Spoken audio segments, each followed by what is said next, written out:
दोस्तों, अजमेर में पैदल चलकर ख्वाजा मोइनुद्दीन चिश्ती की दरगाह पर आए थे। इसके बाद ही उनके घर में जहांगीर का जन्म हुआ था। ख्वाजा मोइनुद्दीन चिश्ती ने खुद को एक कमरे में बंद कर लिया था और उसी जगह पर नमाज अता करते करते अल्लाह को प्यारे हुए। उनके चाहने वालों ने उसी स्थान पर उन्हें दफनाकर उनकी कब्र बना दी। एक बहुत ही ज्यादा और बुरी खबर सामने आ रही है। जी हां दोस्तों, अगर आज का मुसलमान जा चुका है तो मैं उन्हें एक ऐसी खबर से रूबरू करवाने वाला हूं जिसको सुनने के बाद यकीनन आपको एक बहुत बड़ा सदमा लग सकता है और आपके पैरों तले से जमीन भी खिसक सकती है। इसलिए वीडियो को आप लोग पूरा आखिर तक जरूर देखिएगा। दोस्तों, चाहे आप हिंदू हो या मुसलमान हो, सिख हो या ईसाई हो, तमाम ही लोग इस वीडियो को देखने के बाद जितना ज्यादा हो सके उतना ज्यादा शेयर करें ताकि जो भी ख्वाजा गरीब नवाज के चाहने वाले हैं उन तक यह वीडियो पहुंच सके। दोस्तों, आप जानते ही होंगे कि हमारे भारत देश के अंदर किस तरह से आज के वक्त में नफरत फैलाई जा रही है। भाई भाई को तोड़ने की कोशिश की जा रही है, जबकि इस देश के अंदर रहने वाले हिंदू हो, मुस्लिम हो, सिख हो या ईसाई हो, सभी मिलजुल कर रहते हैं। लेकिन कुछ ऐसी नफरत पसंद लोग हैं जो कि लगातार भारत देश को तोड़ने की कोशिश में लगे हुए हैं, और जो भारत देश को तोड़ने की कोशिश करता है वही इस देश का तो दूर की बात है, वह इंसान नहीं हो सकता। जी हां दोस्तों, आपको बता देना चाहता हूं कि लगातार हमने देखा जो भी सरकार के नजदीक रूप से बनी हुई चीज है, चाहे वह मस्जिद हो, दरगाह हो या फिर मदरसा हो, इन तमामी चीजों के ऊपर लगातार कार्रवाइयां हो रही है और यह सिलसिला लगातार जारी भी है। ऐसे में दोस्तों, आपको बता देना चाहता हूं कि अब अजमेर दरगाह यानी ख्वाजा गरीब नवाज की दरगाह, ख्वाजा हिंद की दरगाह को लेकर भी एक बहुत ही ज्यादा अफसोसनाक खबर निकल कर आ रही है। नफरत पसंद लोग जो हैं वह अब बड़ी बड़ी बारगाहों को भी टारगेट करने लगे हैं। जैसा कि आपको बता देना चाहता हूं कि महाराणा प्रताप, उन्होंने राजस्थान के जो मुख्यमंत्री हैं उनको एक लेटर लिखा है और यह बात लिखी है, ख्वाजा गरीब नवाज की दरगाह जांच होनी चाहिए, वहां पर भी मंदिर ही मिलेगा। जी हां दोस्तों, इस तरह का एक बहुत बड़ा दावा किया है, जबकि हम जानते हैं कि यह दरगाह सदियों पुरानी है और यहां से तमाम ही हिंदू, मुस्लिम, सिख और ईसाइयों की आस्था जुड़ी हुई है। सच्चाई यह भी है कि दरगाह में करीब 90% लोग जो हैं वह हिंदू जाते हैं और 10% लोग मुसलमान जाते हैं। लेकिन तमाम हिंदू जब यहां आ जाते हैं तो उनकी आस्था तो जुड़ी हुई है, साथ ही साथ उनकी मन्नतें, मुरादें भी यहां पूरी होती है। इसलिए हर साल लाखों की तादाद में यहां पर गैर मुस्लिम पहुंचते हैं। लेकिन दोस्तों, अब इसी दरगाह को तोड़ने की कोशिश में अब कुछ नफरत पसंद लोग लग चुके हैं, लेकिन वह यह बात भूल गए हैं कि कुर्सी पर चाहे कोई भी बैठे राजा तो मेरा ख्वाजा ही है। जी हां दोस्तों, ख्वाजा गरीब नवाज सरकार के बैठे हुए ऊंट ना उठ सके तो ख्वाजा गरीब नवाज की दरगाह को वह कैसे उखाड़ सकते हैं। ऐसे में दोस्तों, चाहे लोग कितनी भी नफरत फैला लें, चाहे लोग कितनी भी कोशिश कर लें, लेकिन इस देश को जो समझदार हिंदू हैं या समझदार मुसलमान हैं वह कभी भी ऐसी चीज होने नहीं देंगे। यकीनन दोस्तों, ऐसे वक्त में आपको अमन और भाईचारा बना के रखना है, मोहब्बत का पैगाम देना है, और जो नफरत पसंद लोग हैं वह शोहरत के लिए और अपनी सीट को बचाए रखने के लिए यह तमाम चीज कर रहे हैं। ऐसे में दोस्तों, हमें उन लोगों की बातों में नहीं आना है। वह चंद लोग हैं जो कि हर मजहब के अंदर पाए जाते हैं, चाहे वह हिंदू हो, मुस्लिम हो, सिख हो या ईसाई हो। हर मजहब के अंदर 2-4% ऐसे लोग जरूर होते हैं जो कि देश को तोड़ने कोशिश में लगे हुए हैं। ऐसे लोग इंसान हो ही नहीं सकते, क्योंकि मजहब नहीं सिखाता आपस में बैर रखना हिंदी है, हम वतन है हिंदुस्तान हमारा। जी हां दोस्तों, जो इस देश के नागरिक होगा वह अपना मन और भाईचारे की बात करेगा, कभी भी इस तरह से दूसरों के आस्था को तोड़ने की कोशिश नहीं करेगा, दूसरों की बारगाह को तोड़ने की कोशिश नहीं करेगा। इसीलिए मुझे लगा कि आप तक यह बात जरूर पहुंचानी चाहिए। प्यारे दोस्तों, सच्चाई भी है कि इस दरगाह में हमारे भारत देश के प्रधानमंत्री हर साल चादर भिजवाते हैं। क्या हमारे भारत देश के प्रधानमंत्री की भी आस्था इस दरगाह से जुड़ी हुई है? साथ ही साथ दोस्तों, आपको यह भी बता देना चाहते हैं कि बड़े बड़े सेलिब्रिटी जो हैं वह अपना काम शुरू करने से पहले यहां जाकर हाजिरी देते हैं, उसके बाद ही वह अपना काम शुरू करते हैं और यकीनन उनको कामयाबी भी मिलती है।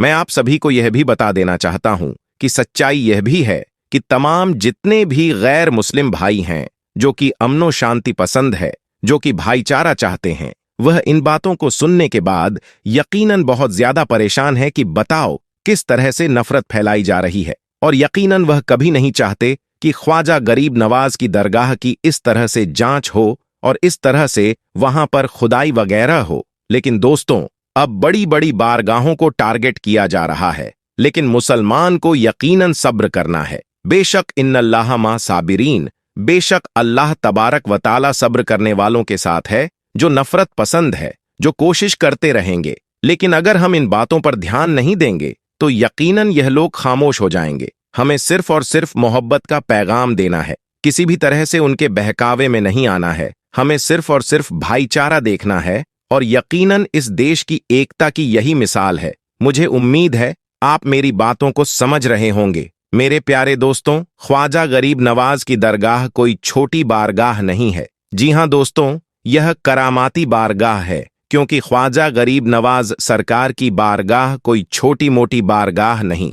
तमाम ही मजहब के मानने वालों की यहाँ मुराद पूरी होती है। अकबर बादशाह भी यहाँ आया था मुराद लेकर कि अल्लाह उसे एक बेटा अता कर दे, और अल्लाह तबारक व ताला ने अकबर बादशाह को एक औलाद की नियत अता फरमाई, यानी बेटा अता फरमाया। तो सच में यह बहुत बड़ी बारगाह है, और हर साल यहाँ पर लाखों की तादाद में लोग पहुंचते हैं। ख्वाजा गरीब नवाज जब नए नए आए, अजमेर शरीफ में तो खेमा लगाया हुआ था। ख्वाजा गरीब नवाज का खेमे में ख्वाजा गरीब नवाज अशरफ से लेकर मगरिब के वक्त तक रोते रहते थे। एक नौजवान अजमेर से बाहर गया हुआ था पढ़ने के लिए। कुछ अरसे बाद वह वापस आया और उस खेमे के करीब से गुजर हुआ, और वह वहां से गुजरा तो रोने की आवाज आई। फौरन देखता है कि ख्वाजा गरीब नवाज रो रहे हैं। एक गैर मुस्लिम ने इस्लाम कबूल नहीं किया। फौरन वह हिंदू लड़का घर जाता है, अपनी माँ से पूछता है कि माँ, यह मुसलमान का गुरु क्यों रोता है? मुसलमान का बाबा क्यों रोता है? मैं हर रोज गुजरता हूँ, असर से लेकर मगरिब के वक्त तक यह रोता रहता है। फिर उसकी माँ ने कहा, जो उसी से पूछ लो। वह नौजवान ख्वाजा गरीब नवाज के खेमे के अंदर आया। बाबा, मैं हर रोज यहाँ से गुजरता हूँ, आपके रोने की आवाज आती है, बताइए आप क्यों रोते हैं? ख्वाजा गरीब नवाज ने कहा कि तुम जानना चाहते हो कि मैं क्यों रोता हूँ? मैं एक मुद्दत अपने मुर्शिद के साथ गुजारी है, मुर्शिद की खिदमत में गुजारी है। मुझे अपने पीर की याद रुलाती है। मैं असर से मगरिब के वक्त तक अपने मुर्शिद की याद में रोता रहता हूँ। उस नौजवान ने कहा, अच्छा, मैं तो सुना था कि इंसान को जब दर्द होता है, तकलीफ होती है, तो तकलीफ में इंसान रो लेता है, मोहब्बत में भी इंसान को रोना आता है। तो उसने कहा, तो फिर मुझे भी रोना है, मैं भी रोना चाहता हूँ, मुझे भी रोना सिखा दीजिए। कहाँ तू रोना चाहता है? तो उसने कहा, हाँ, मैं भी रोना चाहता हूँ। कहा, ठीक है, दो शर्तें ही, मुसलमान हो जा और मेरा मुरीद हो जा। उसने कहा, मैं माँ से इजाजत तलब करूंगा। माँ के पास गया इजाजत लेने के लिए। माँ ने कहा, तू जिद्दी है, जो तू इरादा कर लेता है तो वह पूरा करता है, जा जो करना चाहता है वह कर ले। ख्वाजा गरीब नवाज की दरगाह में हाजिर होता है, अर्ज करता है, या बाबा, मैं भी मुसलमान होना चाहता हूँ, मुझे अपना मुरीद बना लीजिए। ख्वाजा गरीब नवाज ने मुरीद उसे कर लिया। ख्वाजा गरीब नवाज का मुरीद हो गया। अब ख्वाजा गरीब नवाज ने कहा, अब सारा वक्त मेरे साथ गुजरेगा। नाश्ते के वक्त ख्वाजा गरीब नवाज के साथ, सहरी के वक्त ख्वाजा गरीब नवाज के साथ, पूरा दिन उस ख्वाजा गरीब नवाज के कुब्र की कुछ ऐसी आदत हो गई। ख्वाजा गरीब नवाज का दीवाना हो गया, उनका आशिक हो गया। कुछ अरसा गुजरा। ख्वाजा गरीब नवाज ने फरमाया, अब तेरे लिए 3 दिन की छुट्टियां हैं, 3 दिन के लिए चला जा। उसने कहा, कोई मसला नहीं, ठीक है, 3 दिन के लिए चला जाता हूं। अब जब 3 दिन के लिए घर गया, कहा, 3 दिन के लिए तुम मुझसे मुलाकात नहीं कर सकता। उसने कहा, ठीक है, नहीं मिलूंगा। वह घर चला गया। पहले दिन जब घर गया, यह वह नौजवान था जो 3 रोटियां खाया करता था। आज एक लुकमा भी नहीं खा पाया। उसे कुछ हो गया। कह रहा है कि मुझे कुछ अकेला सा महसूस हो रहा है, मेरे दिल में कमी सी महसूस हो रही है।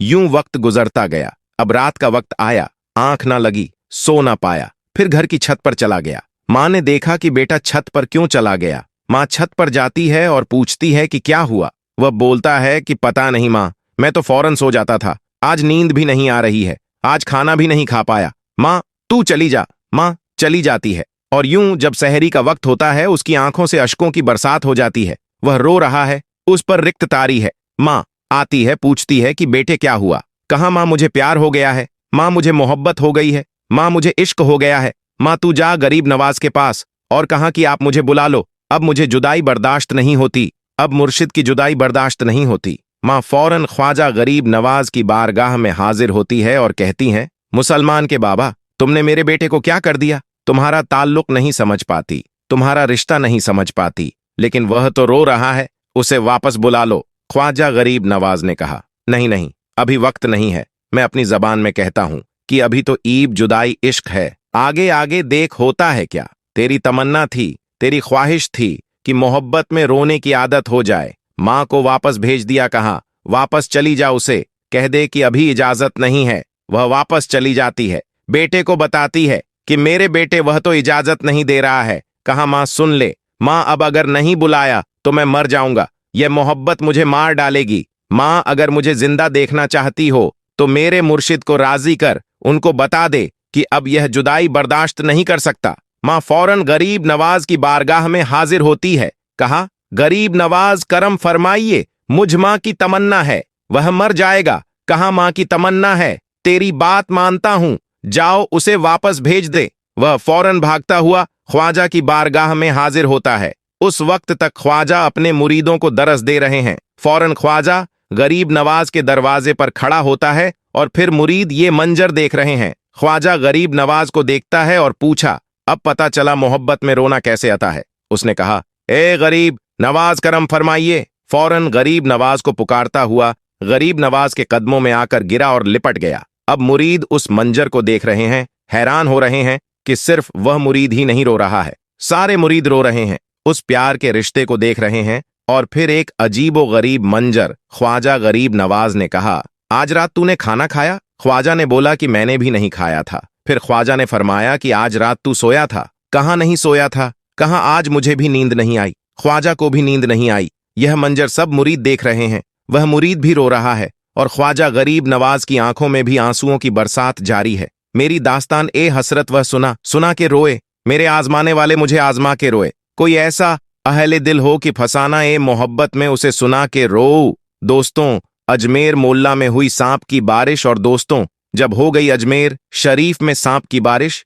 तो फिर क्या हुआ? और जब सांप की बारिश हुई तो इन सांपों ने क्या किया? दोस्तों, एक सनसनी वीडियो आपके सामने रखने जा रहे हैं, उस धरती से जिस धरती के राजा महाराजा गरीब नवाज सरकार हैं। दोस्तों, ख्वाजा गरीब नवाज की दरगाह अजमेर मोल्ला, और उस अजमेर मोल्ला में जब हुई सांप की बारिश तो फिर क्या हुआ? दोस्तों, आपके सामने रखने जा रहे हैं, जब हुई अजमेर शरीफ में सांप की बारिश। और कौन सा दौर था? और जब सांप की बारिश हुई तो फिर क्या हुआ? दोस्तों, गूंज उठा हर तरफ अल्लाहू अकबर। इससे पहले कि वीडियो का आगाज करें, आपसे गुजारिश करेंगे, अभी तक आपने हमारे चैनल को सब्सक्राइब नहीं किया है तो अभी सब्सक्राइब कर लें, ताकि आने वाला हर वीडियो सबसे पहले आप तक पहुंच सके।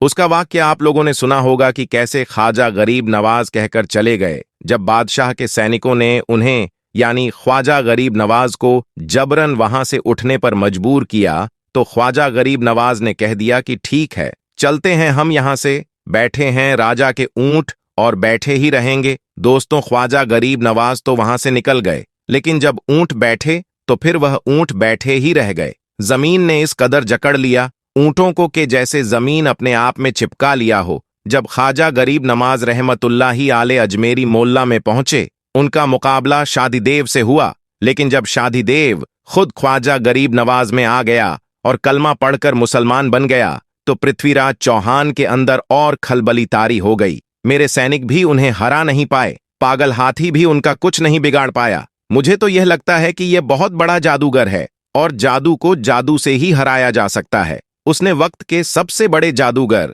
जिसको दुनिया ए जमाना जयपाल जोगी के नाम से जानती थी, राजा जयपाल जोगी को बुलाता है दरबार में। दरबार में बुलाने के बाद सारा माजरा ख्वाजा गरीब नवाज की पूरी हकीकत उनके सामने रख देता है कि कैसे उन्होंने अजमेर में रहना मुश्किल कर दिया है, कैसे लोगों को हक और हक्कानियत की दावत दे रहा है, कैसे इस्लाम की दावत सुल्तान उल हिंद दे रहे हैं। हमने बहुत कोशिश की लेकिन वह भागते नहीं है, तो हम किसी भी तरीके से ख्वाजा गरीब नवाज को अजमेर से भगा दो। अब दोस्तों, वह उस वक्त का सबसे बड़ा जादूगर था, बड़ा घमंड में था। उसने कहा, बादशाह टेंशन लेने का नहीं, मैं हूं ना, मैं पल भर में उनको भगा दूंगा। और अगर अजमेर को खाली करके नहीं गया तो फिर वह जान से भी हाथ धो सकते हैं। जयपाल जोगी ख्वाजा गरीब नवाज से भिड़ने के लिए चला जाता है, साथ में लगभग 2500 छोटे छोटे जादूगरों को भी लेकर जाता है। जयपाल जोगी के आने की खबर ख्वाजा गरीब नवाज को मिल जाती है। मुरीदों में थोड़ा सा डर भी था कि जयपाल जोगी वक्त का सबसे बड़ा जादूगर था। सुल्तान उल हिंद ख्वाजा गरीब नवाज को बताया जाता है कि हुजूर आज आपसे मुकाबला करने के लिए जयपाल आ रहा है। वह जयपाल जिसकी जादू का कोई काट नहीं कर सकता है, वह जयपाल जो आज तक किसी से हारा नहीं। ख्वाजा गरीब नवाज के सामने जयपाल की बातें रखी जाती है। ख्वाजा गरीब नवाज कहते हैं कि मेरे मुरीदों तुम घबराओ मत, मैं एक दायरा खींच देता हूं, एक लाइन खींच देता हूं। इस दायरे के अंदर जब तक मेरा मुकाबला जयपाल से होता रहे, तुम में से कोई भी इस दायरे से बाहर नहीं जाना। ख्वाजा गरीब नवाज ने एक लकीर खींच दी, सारे मुरीद उसके अंदर आ गए। अब जयपाल ख्वाजा गरीब नवाज को धमकाता है। उसके बाद ख्वाजा गरीब नवाज उनसे डरते नहीं है। जो अल्लाह से डरने वाला हो वह भला किसी जादूगर से क्या डर सकता है। ख्वाजा गरीब नवाज के ऊपर जयपाल की किसी भी बात का कोई असर नहीं होता है। जयपाल गुस्से में आ जाता है, अपने चेले चपातों से कहता है कि इन पर फिजामी जादू करो और उनके ऊपर सांप की बारिश कर दो। दोस्तों, उसके बाद लोगों ने ऐसा जादू किया कि आसमान से सांप बरसने लगे। जी हां दोस्तों, आसमान से सांप बरसने लगे। खास तौर पर जिस जगह ख्वाजा गरीब नवाज और उनके चाहने वाले थे वहां सांप बरसने लगे। लेकिन ख्वाजा का करिश्मा देखें दोस्तों, ख्वाजा की करामात देखें। किसी भी सांप में इतनी हिम्मत नहीं हुई कि जिस दायरे को ख्वाजा गरीब नवाज ने जमीन में खींचा था उसे दायरे के अंदर गिरता। सारे सांप उस दायरे के बाहर गिरे। दोस्तों, जब जादूगर ने देखा कि सांप की बारिश भी ख्वाजा का कुछ नहीं बिगाड़ पाई, फिर उसने ऐसा जादू किया कि आसमान से आग बरसने लगी। फिर भी ख्वाजा गरीब नवाज के इस दायरे के अंदर आग भी नहीं पहुंच सकी। फिर दोस्तों, सारा तिगड़म कर बैठा जयपाल जोगी और ख्वाजा गरीब नवाज और उनके चाहने वालों का बाल भी बांका नहीं कर पाया। तो उसने लास्ट में यह सोचा कि अब मैं आसमान में उड़कर उनसे बदला लेता हूं, उन पर जादू करता हूं। उसके बाद वह हिरण की खाल फेंकता है और उसे पर सवार होकर आसमान में उड़ जाता है। दोस्तों, इतना देखना था कि ख्वाजा गरीब नवाज अपने खड़वान को हुक्म देते हैं कि कुफ्र आसमान में है और तू यहां पर है, उसको पकड़कर मेरी बारगाह में लेकर आओ। बस फिर क्या था दोस्तों, ख्वाजा गरीब नवाज का खड़वान उड़ता है। तारीख गवाह है कि खड़वान जयपाल जोगी के सर पर इस कदर बरसता है कि डर के मारे जयपाल जोगी तड़पता हुआ कदमों में गिरता है। तो फिर ख्वाजा गरीब नवाज इस जयपाल जोगी को कलमा पढ़ा देते हैं। वही जयपाल जोगी आज तक दुनिया में अब्दुल्ला बायबनी के नाम से जाना जाता है। आज भी कोई रास्ता गुम हो जाते हैं और अब्दुल्ला बायबनी के नाम से अगर दुआ करते हैं तो अल्लाह तबारक व ताला रास्ता दिखा देता है। दोस्तों, पृथ्वीराज चौहान और हजरत ख्वाजा गरीब नवाज रहमतुल्लाह आले का वाक्य सबको मालूम है कि पृथ्वीराज ने हर कोशिश की कि वह किसी न किसी तरह से गरीब नवाज रहमतुल्लाही आले को शिकायत दे सके। हजरत अब्दुल्ला बायाबनी रहमतुल्लाही आले ने ख्वाजा गरीब नवाज रहमतुल्लाह आले से दरखास्त की कि हुजूर, अब आपको शहर में कयाम करना चाहिए। तो ख्वाजा गरीब नवाज रहमतुल्लाह अली ने इस दरखास्त को मंजूर कर लिया। आप हजरत ख्वाजा मोइनुद्दीन चिश्ती रहमतुल्लाही आले ने शेख मोहम्मद यादगार को हुक्म दिया कि शहर में मुनासिब जगह तलाश करो रिहाइश के लिए, यानी हमारे लिए एक मकान तलाश करो जहां पर हम रह सके। फिर शहर में जाकर शेख मोहम्मद यादगार ने वह जगह तलाश की जहां आज ख्वाजा गरीब नवाज का मक्का मौजूद है, और यह है जगह दूसरे के रहने की जगह थी। फिर आप ख्वाजा गरीब नवाज रहमतुल्लाही आले आना सागर से उठकर उस मकान पर रिहाइश फजिर हो गए। शहर में कयाम करने के बाद ख्वाजा गरीब नवाज रहमतुल्लाही आले ने एकता में हुज्जत के लिए पृथ्वीराज के नाम दावतनामा भिजवाया, जिसका मजमून कुछ यूं है, ऐसा संग दिल राजा तेरा अहद का जिन लोगों पर था, वहां अल्लाह तबारक व ताला की अफ़ज़लो करम से इस्लाम में दाखिल हो गए। और अगर तू अपनी भलाई चाहता है तो मुसलमान हो जा, वरना जलील होगा। पृथ्वीराज पर गरीब नवाज रहमतुल्लाही आले की इस दावत का कोई असर न हुआ, और जो काशिद गरीब नवाज रहमतुल्लाही आले ने भेजा था वह वापस आ गया। उसके बाद आप गरीब नवाज रहमतुल्लाही आले ने मुराकीदा फरमाया और बड़ी देर तक आंखें बंद किए हुए आप रहमतुल्लाही आले बैठे रहे। उसके बाद आप गरीब नवाज रहमतुल्लाही आले ने आंखें खोलकर फरमाया, अगर यह शख्स अल्लाह तबारक व ताला पर ईमान न लाए तो उसे जिंदा गिरफ्तार कर लिया जाए और यह इस्लामी लश्कर के हवाले हो जाएगा। पृथ्वीराज का जब गरीब नवाज रहमतुल्लाही आले पर जोर न चल सका तो उसने मुसलमानों पर जुल्म सितम ढाना शुरू कर दिया। हजरत ख्वाजा गरीब नवाज रहमतुल्लाही आले का मुकाबला। पृथ्वीराज ने शेरो शायरी से किया और उसे शिकस्त हुई। उसने अपने चेलों को भी आप रहमतुल्लाही आले के पास भेजा, लेकिन उसके बाद भी उसे शिकस्त हुई। फिर अपनी फौज को गरीब नवाज रहमतुल्लाही आले के मुकाबले भेजा, लेकिन फिर भी पृथ्वीराज को ही शिकस्त हुई। अब उसके समझ में यह नहीं आ रहा था कि गरीब नवाज रहमतुल्लाही आले का मुकाबला कैसे करें। आखिरकार दरबार के एक दरबारी ने पृथ्वीराज चौहान को एक मशवरा दिया, और वह मशवरा यह था कि जहां गरीब नवाज रहमतुल्लाही आले अपने साथियों के साथ इबादत में मसरूफ होते हैं, वह जगह खुले आसमान के नीचे है, और वहां इर्द गिर्द कुछ खास जगह के अलावा ना कोई रिहाइश है और ना कोई दुकान है। क्यों ना ऐसा किया जाए कि पागल हाथी को किलो वाली सुराख से जद्दोकाब किया जाए, यानी उसे तकलीफ दी जाए। उसके बाद उसको गरीब नवाज की जानीब मोड़ दिया जाए, ताकि वह हाथी सीधा ख्वाजा गरीब नवाज रहमतुल्लाही आले के हल्के के जानीब भागने लगे, और क्योंकि वह तो इबादत में मसरूफ होंगे, ना भाग सकेंगे न ही मज़ाहिमत कर सकेंगे। पृथ्वीराज को यह मशवरा बड़ा अच्छा लगा, और इस तरह गरीब नवाज रहमतुल्लाही आले के चाहने वालों में से कोई बगावत न कर सकेंगे, और यहाँ हाथी का मामला एक हादसा मालूम होगा। फिर एक हाथी को जंगल से लाया गया जो बिल्कुल पागल था, और किलों के साथ उस हाथी को चोटें दी गई, और इस तरह उस गरीब नवाज रहमतुल्लाही आले के हल्के के जानीब में दौड़ाने का पूरा इंतजाम कर दिया गया। सबसे बड़ा खौफनाक हाथी यानी भारी हाथी गुस्से से भरा हुआ ख्वाजा गरीब नवाज रहमतुल्लाही आले के हल्के की जानीब दौड़ने लग गया, और उस हाथी के दौड़ने से जमीन भी थरथरा रही थी, और वहां मौजूद इर्द गिर्द के लोग उस हाथी को दौड़ते हुए देख रहे थे। तो वह लोग दांतों तले उंगलियां दबाने लगे, और तमाम मसाहिबिन और ख्वाजा गरीब नवाज रहमतुल्लाही आले हाथी के पांव तले कुचले जाएंगे। मसाहिबिन जब एक पागल हाथी को अपनी तरफ अंधाधुन आते देखा, तो एक बार उन पर भी लड़जा तारी हो गया, मगर क्योंकि ख्वाजा गरीब नवाज रहमतुल्लाही आले पुरसुकून थे, इसीलिए वह भी अपने जगह पर बैठे ही रहे। ख्वाजा गरीब नवाज रहमतुल्लाही आले ने जब यह मंजर देखा,